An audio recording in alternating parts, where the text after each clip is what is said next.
यापूर्वी मात्र राज्य मंत्रिमंडळाची आज पुन्हा बैठक होतीये। निवडणूक आचारसंहिता लागण्यापूर्वी महत्त्वाच्या घोषणांची शक्यता वर्तवली जाते। महत्त्वाची बातमी 11 वाजता राज्य मंत्रिमंडळाच्या या बैठकीला सुरुवात होईल। विशेष म्हणजे गेल्या 15 दिवसातली ही तिसरी मंत्रिमंडळाची बैठक। याच विषयी अधिक माहिती घेण्याकरता थेट जाऊया आमचे प्रतिनिधी अजय अडसू यांच्याकडे। अजय, गेल्या आठवडाभरातली आपण म्हणूया मंत्रिमंडळाची ही तिसरी बैठक आहे, पण सगळ्यात महत्त्वाचं म्हणजे दुपारी 3 पूर्वी मंत्रिमंडळाची ही बैठक होतीये। त्यामुळे मोठ्या घोषणांचा पाऊस याही मंत्रिमंडळाच्या बैठकीतून समोर येऊ शकतोय।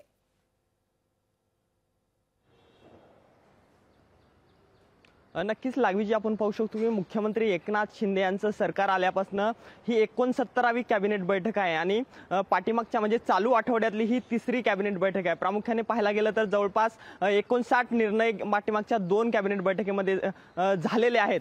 खरं पाहायला गेलं तर आजची कॅबिनेट महत्त्वाची कॅबिनेट बैठक शेवटची लोकसभा निवडणुकीच्या आचारसंहितेपूर्वीची कॅबिनेट बैठक आहे। या कॅबिनेटमध्ये जी काही निर्णय होणार आहे ते एकूणच लोकसभा निवडणुकीमधील प्रामुख्याने प्रचाराचे मुद्दे असू शकतात।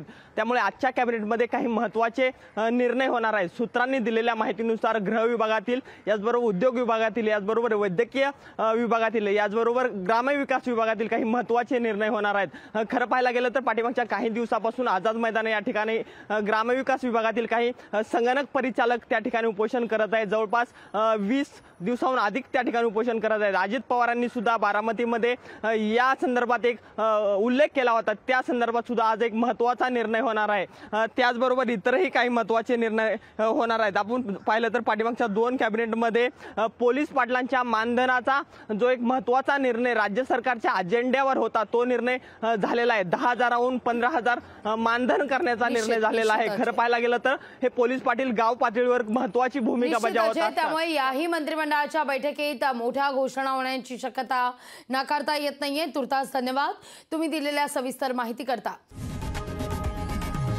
लोकशाही मराठी ऐका, पहा, जागरूक रहा।